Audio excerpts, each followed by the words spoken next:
Good day, I'm Kathleen Brayton, and I am from the Marabella Open Bible Church. Have you ever heard of the battlefield of the mind? Yes, sometimes the mind can be a very big battlefield. We can choose to win that battle in our mind or let it conquer us in our lives. We are sometimes like soldiers who forget the fight that we have in us, and we become casualties of war where we choose to feel sorry for ourselves and live in that place. That's not a good place to live in.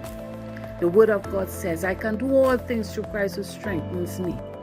Ask God to strengthen you and take you out of that place.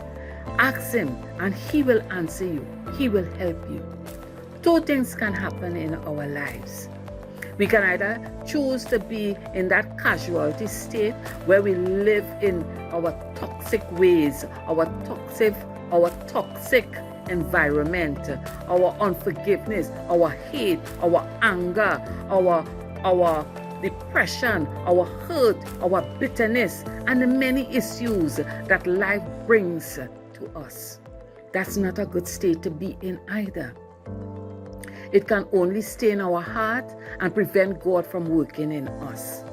Or we can choose to be proactive, where we use the sword of the Spirit, which is the Word of God, to slay every giant that presents itself in our minds, in front of our eyes, in our lives. The Word of God conquers and wins that battle for us.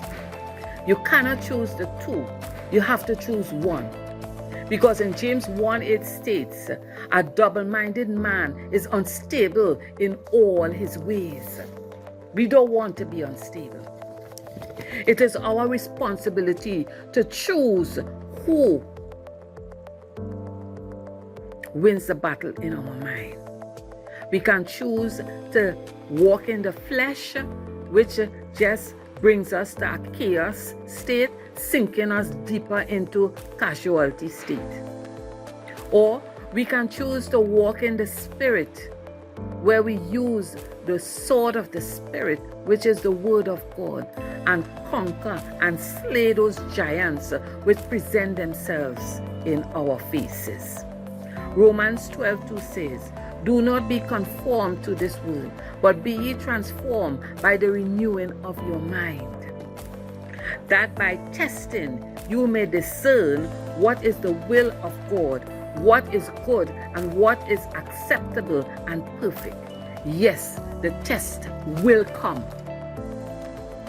So if you want to win that battle in your mind, be proactive and declare what the Word of God says in you, and every situation that enters your life. I declare today that you will win the battle of your mind. Have a blessed day.